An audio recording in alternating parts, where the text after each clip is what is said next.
A little bit about me. So for those of you who have relatively recently joined, my name's Fiona Millington. I'm Chief Nurse at Florence. I've been with Florence for the last 4 years almost now. And one thing about working for a temporary recruitment agency is that no 2 days are the same, and there's never a dull moment working within social care and the NHS, as I'm sure you all agree. A little bit about my career. I'm a nurse for over 35 years now, working across a multitude of sectors, I should say, primarily within the NHS. I'm Midlands based, so I worked in Stoke, the Royal Stoke Hospital for a lot of my years, primarily as in the emergency departments, but then as a more senior nurse, as a matron, and then an associate chief nurse there. I moved out into the social care sector in 2015, worked for a large home-based healthcare company. And I've also worked in education at Keele University as a nurse lecturer. So I think we can all agree that one thing about nursing is that there is no limit to what you can do and the experiences you can have as a registered nurse. So at Florence, we have thousands of nurses who are signed up with Florence. And one of the main things that myself and my team do so much is we advocate for our nurses who work for us within the health and social care sectors, particularly managing compliance for people coming onto the platform, but also around the governance and the professional issues that affect our nurses and also our care assistants on a day-to-day basis. One of the biggest things that we do, of course, within Florence is that we manage our incidents and our adverse events very closely.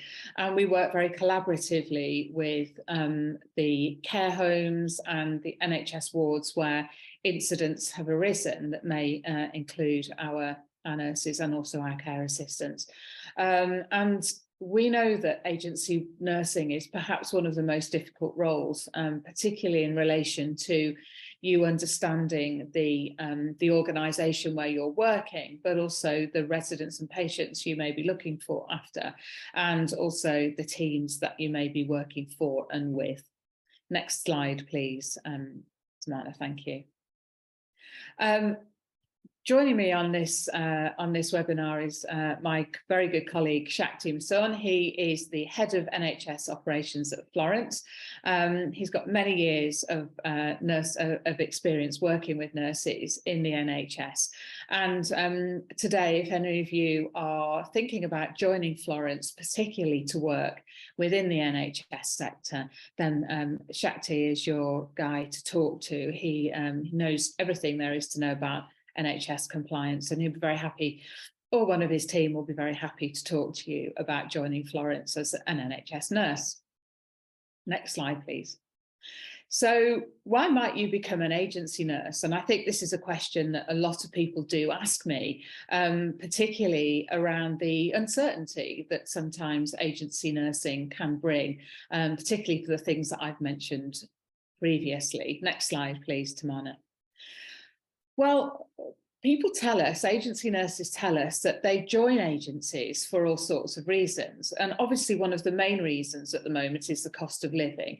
And agency nurses will drop in and out of permanent work, agency work to support their income, particularly in current climate, where there's so much uncertainty around not only working environments, but about pay. Obviously, we know that there's strikes impacting on our NHS colleagues, but those strikes are not necessarily around pay per se, they're also around patient safety and resident safety. And over the last 30 to 35 years, we've certainly seen a reduction in the number of qualified nurses working within environments. Nurses are telling us that more and more they are looking after higher and higher numbers of patients or residents independently. And they're also looking after people who are much more chronically and acutely sick than they ever have been. So working as a nurse at the moment is challenging, not necessarily from a pay perspective, but also from a professional perspective. Lots of nurses who come into agency work worry about working in isolations. They worry about working with people that they don't know, teams that they don't know, and they also worry about how, because of they are isolated, how they're going to maintain their professional development, working within different areas, but also what professional support will they get if they come into an agency. And don't forget, lots of nurses decide to work for agencies completely, so they don't have any other permanent place of work. They work within the agency as their permanent place of work. But other nurses work, in permanent areas and support their income with agency work. So professional support and professional development for that cohort is not always so much as an issue as working in isolation as an agency nurse permanently. Lots of nurses who work with us worry about fitness to practice referrals with the NMC. Many of you will be familiar with the phrase, "I'm worried about losing my PIN." And that's very true within the social care sector, certainly, is that nurses who work as agency workers, agency nurses, do worry about losing their PIN, and they do worry about what might happen if there's an adverse incident while they're working through an agency. And we've mentioned the strike action, which impacts on the NHS at the moment. But, whatever the final outcome of that strike action is going to be, that will also have an impact on those nurses working in social care who are not necessarily seeing the uplift to their salary that the NHS may well be seeing. Next slide, please. So what are the benefits of working as an agency nurse? There are multiple benefits, and this is what our agency nurses are telling us. They tell us that they love working for agencies because they have the flexibility to come and go as they choose, to work what shifts they want to. Their work-life balance is enhanced because essentially they're controlling what shifts they work. And with an organisation like Florence, you literally have 100% management choice around what you're going to work. So if you want to take 3 days off over the next few days, then you take 3 days off. If you want to work today and then you want to work on Monday night, then that's entirely your choice. It's 100% your control is 100% yours. So your control around your shifts is perfect for when you're working as an agency nurse, and you don't necessarily get that when you're working permanently with a specific organisation. If you're working in a care home or if you're working in intensive care, you tend to be at the mercy of the rostering done by somebody else. Agency nursing will give you a massive variety of opportunities in terms of where you want to work. So if you are compliant with our NHS requirements, you'll also be able to work across the social care sector. If you're only compliant with our social care compliance requirements, then there is some uplift you'll have to do to make you compliant for the NHS. But once you are compliant for both those sectors, then you're fully able to benefit from the full variety of areas that we provide agency cover to. You'll also have total financial control. So whatever you want to, or however you want to manage your shifts, obviously the more shifts you work, the better your financial impact. So really, you get the best out of agency nursing by having the freedom to come and go, do what shifts you want to work, and go back to areas that you really like working in. Or you have the ability to control how much you do to supplement your current income if you're working permanently for another organisation. Next slide, please, Tamana.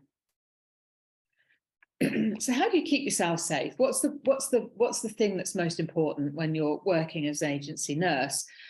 Very often you're a lone worker, and many of you will not realise that you're a lone worker. But if you think about it, you are going to an organisation. If you've picked up a shift in an organisation that you've never worked in before, you're going to that organisation. You're going into that environment. You might be driving to a new place that you've never been to. You might not necessarily know anybody when you get to work, get to that environment. And so therefore that comes with all sorts of risks, particularly if, you know, people don't necessarily know where you're going to or don't know what shift you've picked up. So you, in many circumstances, are considered to be a lone worker. What are the major risks to you? Well, local knowledge of the area that you're going to is really important. So as an agency worker, make sure that if you pick up a shift, you know where you're going to, you know the route that you're going to take, particularly if you're using public transport. You know whether or not there's parking there. You don't want to be parking your car if you've got one on a quiet street and walking to the area that you're working. So it's important that you do a little bit of due diligence, do a bit of background work before you actually go to that shift. Make sure you let somebody know that you're going to the shift. So if you're working a night shift somewhere that you've never worked before, make sure that somebody knows where you're going, and how to contact you. And then the obvious things, like make sure that the car's in good working order, you've got plenty of fuel, you know, in your car, so that you're not going to experience any, you know, problems with your actual transport to the area. So there's lots and lots of things that you can do to keep yourself safe. Sometimes when lots of our nurses like to introduce themselves to the team that they are going to work with. So, you know, if it's the first time you've been in a care home or on a ward, it's really important to introduce yourself to the team, make sure that they know who you are, and make sure that they know when to expect you, and make sure you know when they're expecting you as well. So all of these things are really important, and it starts off the shift in a good manner, if you're not sort of going in completely green. And think about your experience as an agency nurse. Very often you will find yourself working as the only nurse in that organisation. So you might turn up to a care home where there may be 60 residents, fully expecting there to be at least 2 nurses, and one of the nurses has gone off sick and you become the only nurse there. And if you have very little experience working as an agency nurse, or you may be a fairly newly qualified nurse, that can be incredibly daunting for you. So think about the shifts that you're picking up and measure those against your experience that you have as an agency nurse, and don't sort of put yourself into positions where you think, I'm completely out of my depth, and I'm back to that phrase, I'm a little bit worried about the safety of my PIN. There's a very, very good document from the Royal College of Nursing. It's called Personal Safety When Working Alone. Well worth downloading. Do check it out, and it gives you a lot of good ideas about how you can keep yourself safe and what to do if you're worried or things haven't gone well for you on that particular shift. Next slide, please, Tamana. Lots of nurses worry when they're only working as an agency nurse about their continuing professional development. Of course, revalidation is something you have to do every 3 years. Some of you may find, you know, that having a reflective partner or finding a confirmer might be quite difficult for revalidation. So if you're working as an agency nurse, check out the agency and see whether or not they offer this service. At Florence, we can offer you both reflective partners and also confirmation. We've a team of nurses that work with me, and we love doing things like this. We'll chat with you endlessly, we'll reflect with you endlessly.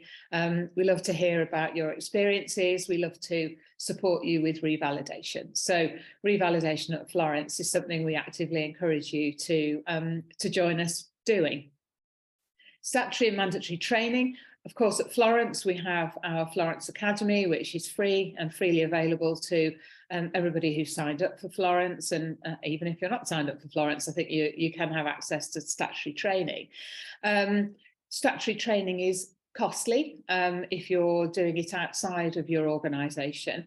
And don't forget, with revalidation, you also have to have some face-to-face learning as well. So take a good look at the agency that you're working for and try and identify whether or not these are things that they actually offer to you, and what face-to-face learning you can also do too.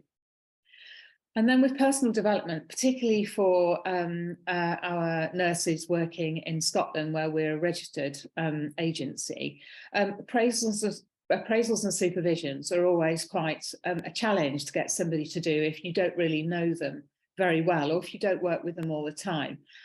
We can offer you an appraisal, and we always do offer you supervisions, particularly, as I say, in our Scotland region. But if you need an appraisal or you need a supervision, they're very much part of the offer that we have for our agency nurses. But that's not the same across all agencies. So it might be well worth, checking out what agencies offer you before you sign up. Coaching, mentorship, and leadership is always another really important thing that our agency nurses talk to us about, particularly in the light of adverse events.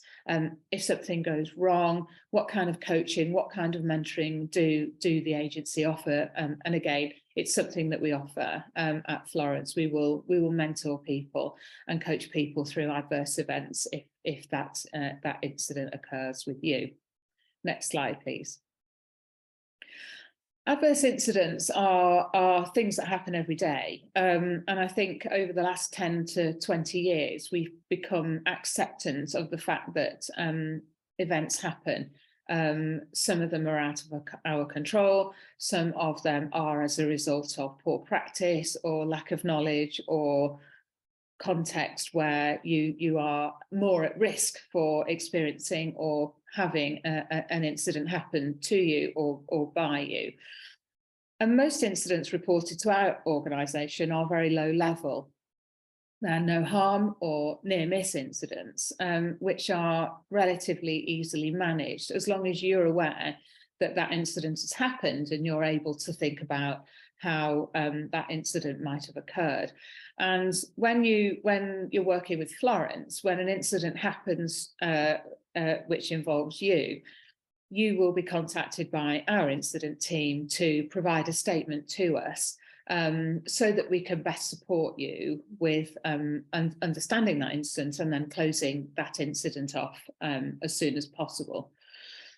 80% of our incidents are related to medicines management, and we know from the research and the evidence that is freely available that medication errors across the health and social care sector are one of the most common adverse events that take place.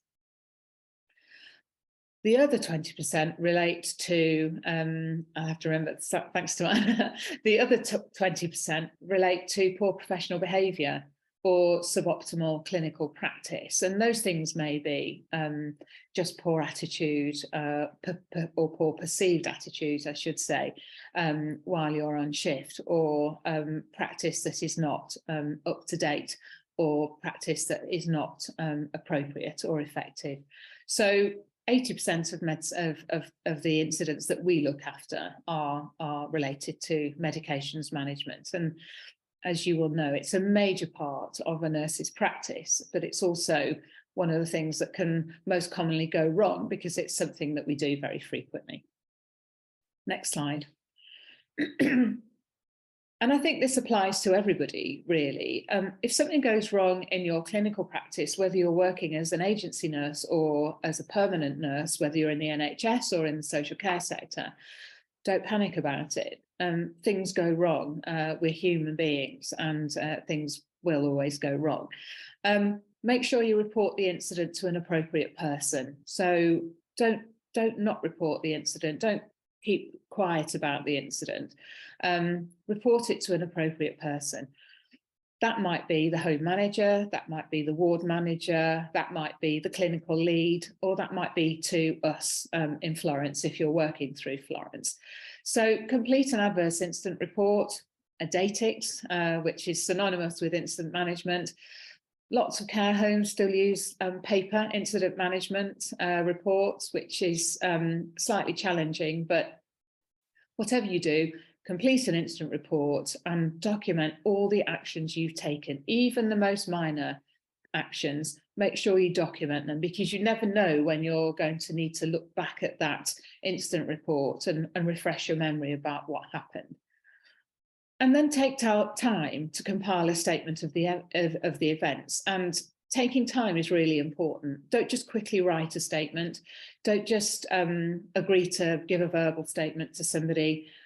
Take time to compile a statement, and then, dependent on the incident itself or how big the incident was, think about informing other people. So that might be a union, you might be in unison, you might be in the Royal College. Take time to consider whether or not that's something you need to inform your union about. Something like a death, unexpected death, which has resulted from a fall, for example, or where something hasn't gone right that's resulted in a resident or a patient needing further medical care. When you're writing a statement, it's always worth checking out the Royal College of Nursing statement template. It enabled you to work very chronologically and simply through a statement. But think about your professional language. Try not to use emotional language and be emotive about what's happened. Remember GDPR, remember to keep personal information out of it. So use abbreviations, use initials only, not full names, and keep it factual and keep it accurate, and try and go from the beginning of the statement, from the beginning of the incident to the end of the incident in a chronological way. What did you do next? What did you do next? Who did you speak to next? When we're managing incidents in Florence, most incidents will only require a statement from you detailing the events that occurred. And from that, we will then support the home manager or the ward manager to close off the incident, or we'll take further action to make sure that we've removed the risk of those things happening again. We might have a professional conversation with you, we might recommend further training, but in all manner, we are here to support you, and we're here to make sure that the outcome is good for all of us. Next slide, please. We're very lucky at Florence because myself and my team work incredibly closely with the NMC. We support the NMC, we do a little bit of consultancy for the NMC, and we work very closely with them around fitness to practice referrals. And I don't know how many of you listening have had a fitness to practice referral, but it's one of the most frightening things that can happen to a practicing nurse. The NMC bring out a report every year about their fitness to practice referrals. And the most recent one, which is the 21-22 fitness to practice report, told us that 78% of all practice referrals, fitness to practice referrals, were closed at screening. So lots and lots and lots of referrals get made to the NMC that don't go any further to investigate to the investigations level. Next slide, please. If you know an NMC fitness to practice referral has been made about you, then contact your employer as soon as possible. That might be us, that might be someone who you work for permanently. Speak to your union rep for support and guidance. The RCN are excellent around supporting you. Unison are also excellent about supporting you, but you need to have been a member of the RCN or Unison prior to the incident happening. Otherwise, unfortunately, they will be unable to support you. There's a huge amount of information on the NMC website, so read the NMC Fitness to Practice guidance, and that will give you some indication about what they're expecting from you. And when they contact you, consider what you're going to do to demonstrate to them that you've reflected on that incident, that you've remediated, and that you've engaged with the organisation and you've undertaken some additional learning to demonstrate that you've learned from the event. Compile a reflective statement of the event, and much like in the guidance for incident management, make sure your statement is factual, make sure it's accurate, consider GDPR, don't include personal names, etc. But demonstrate what you've learned from the event. The NMC don't like to read statements that are overtly blaming of other individuals. because they feel that that's not taking responsibility for when events have happened that have resulted in the referral. So be honest about the actions you've taken and be honest about the events that happen, and what you've learned from it. Next slide, please. How can you mitigate the risk of incidents happening as an agency nurse? Well, when you're always going into the same environment and you know people, you know the team, you know the residents, you know the patients, then the risk of incidents happening is dramatically lower than if you're working as an agency nurse. But there are things that you can do as an agency nurse to reduce the risk of incidents. And 95% of all our agency nurses and care assistants have a very, very successful career with us without ever being involved in incidents. So it really does work. So engage the team, know who you're going to be working with that night, or know who the home manager is, for example, that evening, or understand who is going to be on the shift with you if you're in a ward or a unit that you're not very familiar with. Make yourself known to them, if at all possible. Get a good handover. Most incidents happen because of poor handovers. And unfortunately, particularly in social care, it's very common that you will get a handover from somebody who is also an agency nurse. So take time, get a good handover, really understand the priorities and what your residents or your patients need. Nobody has got time to read all the policies and understand all the systems when you're newly on shift for a new environment. But it's important to know where they are so that you can refer to them if you think you need additional advice. So an example of that would be falls risk management. Lots of people fall over while you're looking after them. And you know basically what you need to do, but the organisation that you're working in might have a specific process that they follow when someone's fallen over. So in the event of you not being able to ask somebody who is permanently in that environment, it's always good to be able to reflect back to the policy. Or in your statement, if you can't find the policy, you can at least demonstrate that you made an attempt to get the policy and understand what the requirement was. Know your environment that you go into. So what are the locks and the codes? Where are the loos and the kitchens? How do you get into the clinical room? All of those things are really important. And we have had one or two occasions whereby, unfortunately, nurses have got locked in between the fire doors or they don't know how to get onto the lift. It's really important to understand who to call in an emergency. So if you need to contact somebody in an emergency, it's really important to have those numbers readily available to you. Who do you call in the event of an unexpected death? Who do you call in the event of an unexpected death? It's things like that that really matter. And tiredness. Don't think that you're, superhuman. Make sure that you get plenty of breaks in between your shift working. So please don't try and work 7 days a week, for the entire month just because you need to get some extra money.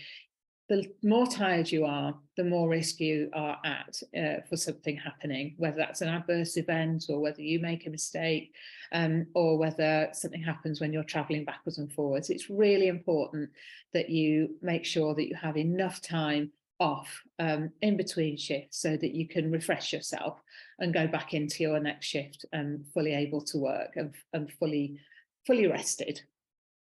Everybody works really busy shifts. And so, in between your shifts, but during your shifts, make sure that you get time to have a little bit of a break. Even if you've got one of those really busy nights or busy shifts where you don't seem to be able to get a break, taking 10 minutes out to have a cup of tea, 20 minutes out to have some food and some refreshments is really important. And there's a whole load of information on the RCN website around the importance of taking breaks and the importance of looking after yourself and being well rested. To summarise, agency nurses, they're an integral part of the health and social care system. That isn't going to change. We know that there are multiple vacancies across both systems, health and social care, 150 plus nurse vacancies. And we know that the number of nurses coming into the organisation, coming into the profession, is not filling the gap by those nurses who are leaving the profession. So nurses, and agency nurses particularly, are an integral part of the health and social care systems. The challenges do exist for this workforce because they are very much in the forefront of working in organisations that they don't know, where they have residents or patients that they don't know, working with teams that they don't know. So in terms of safety, professional development and risk management, agency nurses do have quite a role to do. It's important that as an agency nurse you maintain your professional development. Comes in all sorts of formats. You know, you might be able to spend some time with a specialist in an area, or you might have the opportunity to sit in on a GP meeting, or just, you know, enjoying the opportunity to have some face-to-face learning in the organisation you're working in. But continuing professional development, CPD, comes in many formats. The NMC is not specific about exactly what they expect from you, other than the split between participatory and non-participatory learning. Take time to orientate yourself to the work environment to reduce the risk of adverse incidents from occurring. And if incidents do occur and you're working for us, please let us know. The sooner that we know, the sooner we can put things in place to help you. And build a good line of communication with your agency, whoever you work for. Hopefully it's for us, but, you know, feel free to ask what we do to support you. Ask how we can help you with your own professional development, your own professional learning, and your own professional safety. We love to talk to you. We love to have the opportunity to chat with you. It's a great time to come into agency nursing now. Next slide, please. Thank you very much, everybody. I think that's all from me. I know that you've been putting questions into the chat box as we've been going along. Unfortunately, I can't see them, but I'm going to hand over to Hayley and Tamana now for a little bit more around the questions you've been asking. Thanks very much, everyone. Thanks for listening. Hi all. Yeah, so I've been collecting some of the questions. If anyone has any more questions, please do pop them in the chat box now, and we'll just take 10 minutes to cover any questions. So I think the first question is for you, Fiona. It's, if I am referred to NMC due to an incident that happens in my permanent job, but I work for Florence as well, do I need to tell you too? Yes, please. And the NMC will advise you to do that as well. So the NMC, when they have contacted you in the first instance, will advise you of all the things that you need to do. So if you have been referred, then please contact us if you're working through us, as well as a permanent role, and we can offer you some help and support as well. So yes, the answer is yes, please do tell us. Great, okay. Shakti, it'd be great if you could turn your video on. We've got a couple of questions for you here. Your first question was, how does registration work at Florence? Hi guys, well, in terms of registration, it's very easy. So all you need to do is sign up to our app via the website, which is www.florence.co.uk. Here they'll ask you some simple questions to assess your experience, and then what we'll do is we'll guide you through uploading documents which you'll need to make you compliant. Now there are different sources of information on the website which will tell you what documents that you would need to upload. So if you want to have a look at them in advance, please feel free to do that. It's a very clean, clear process, and if you do need any support, there's always guys here that you can reach out to that are happy to get onto the phone and help you with that as well. Right, okay. The next question is, maybe both of you might have something to add to this. What kind of career development opportunities are available for agency nurses? I'm presuming you mean at Florence or generally. Yes. So what kind of career development is available? I'll jump in on that one. So in terms of career development, the thing that is most available to you is the opportunity to experience different environments. So, you know, you can learn a lot about leadership, management, prioritization, mentorship and support when you're working in different environments. And lots of our agency nurses become quite familiar with the permanent team members in the environments that they go to, and they get invited back to work in those environments, but they also get invited to do training sessions or medicine audits or mentoring junior team members. So one of the things that you'll get as an agency nurse is the opportunity to work in a wide variety of areas with a wide variety of people, and that in itself will help you to build up your ability to manage and prioritize and lead teams that you might not necessarily know.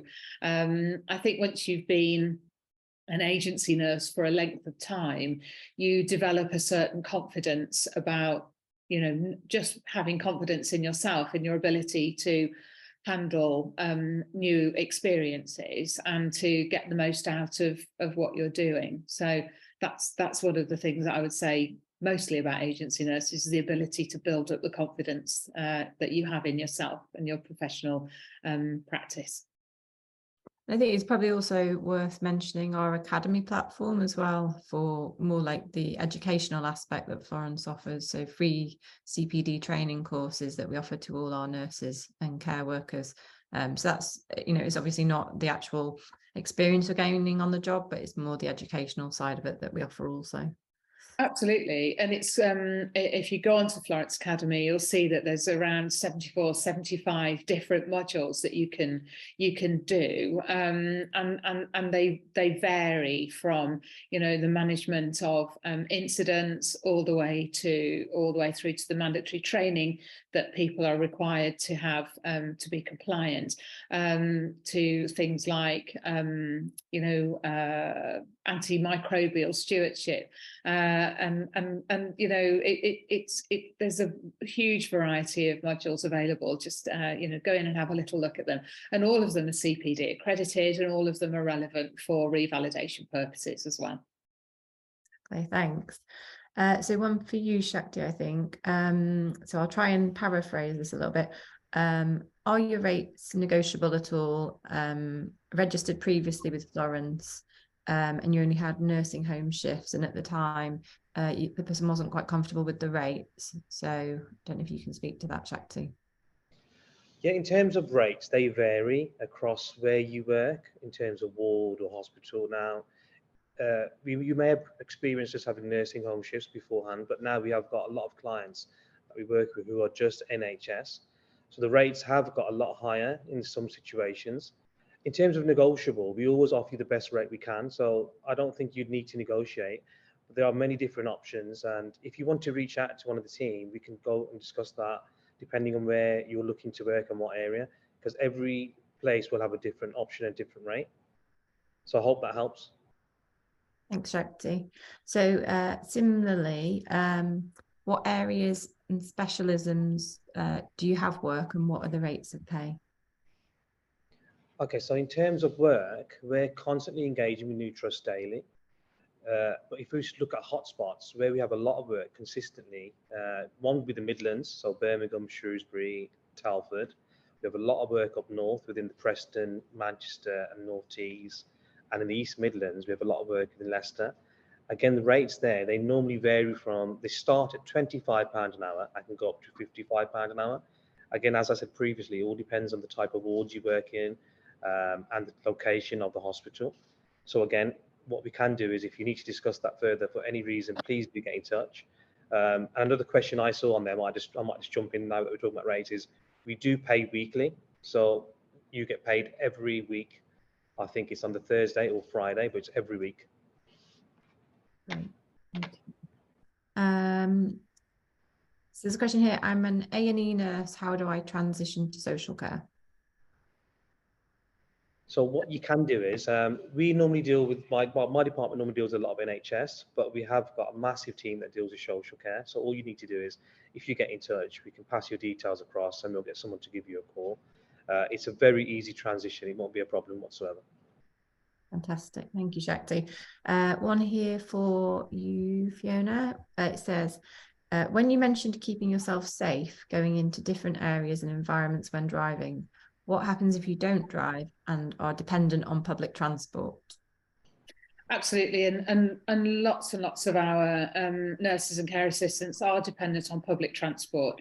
When you choose a shift, when you book a shift, on the app, you'll be able to see a map that demonstrates where the environment is that you've chosen to work in. And I think you'll also see options for public transport.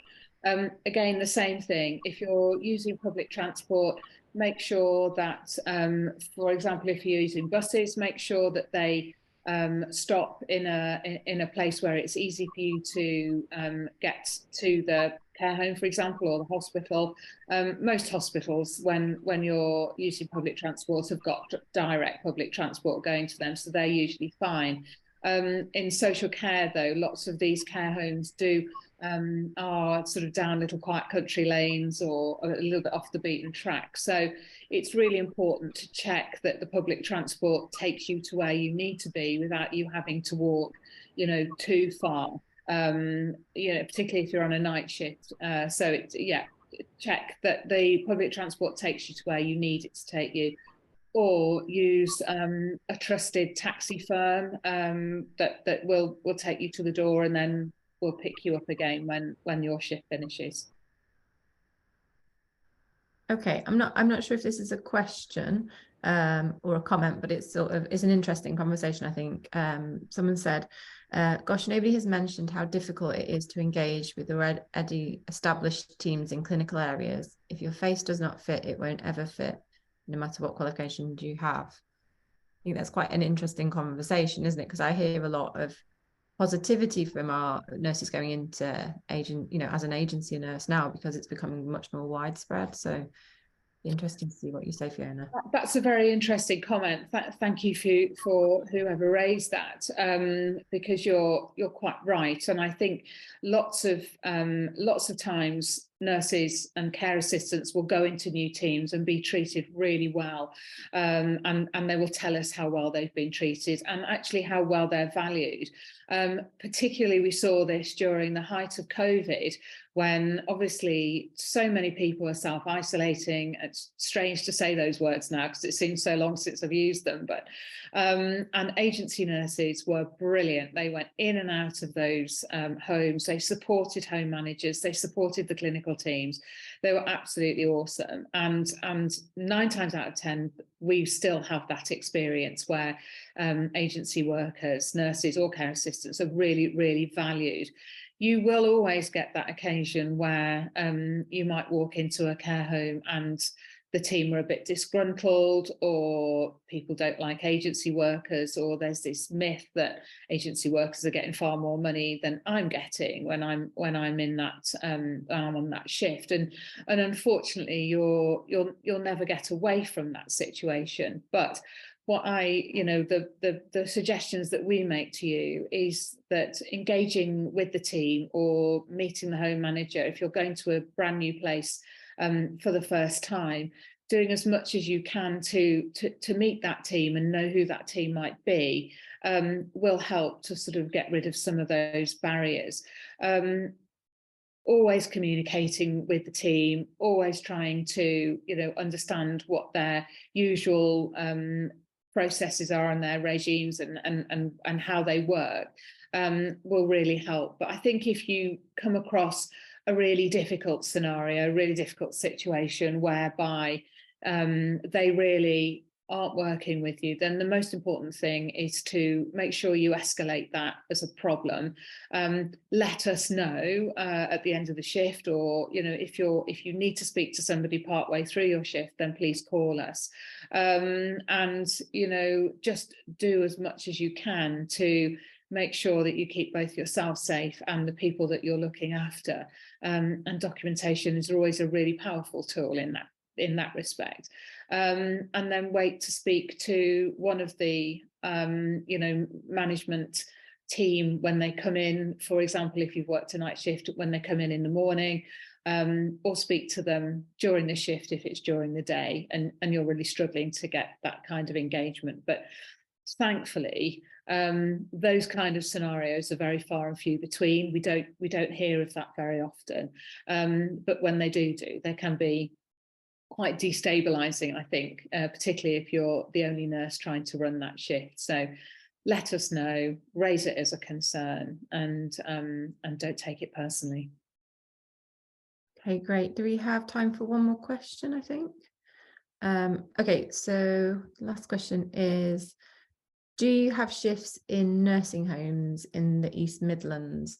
And I think I'll answer this question. Yes, we do have shifts in nursing homes in the East Midlands. The best thing for you to do is go to the website and sign up, and then start that process, and someone from the relevant team will be in touch. Apart from that, I think that's all the questions we have time for today. But if people do want to get in touch, then these are our details here. So there's the website, florence.co.uk. If you have questions about the NHS, then Shakti on the call heads up that team and can answer them. And that's also their phone number that you can get through to them directly on. So yes, thanks for everyone for your questions, and thanks Fiona and Shakti for your time. Thank you very much. Thanks everyone for attending. Thanks, Thank you.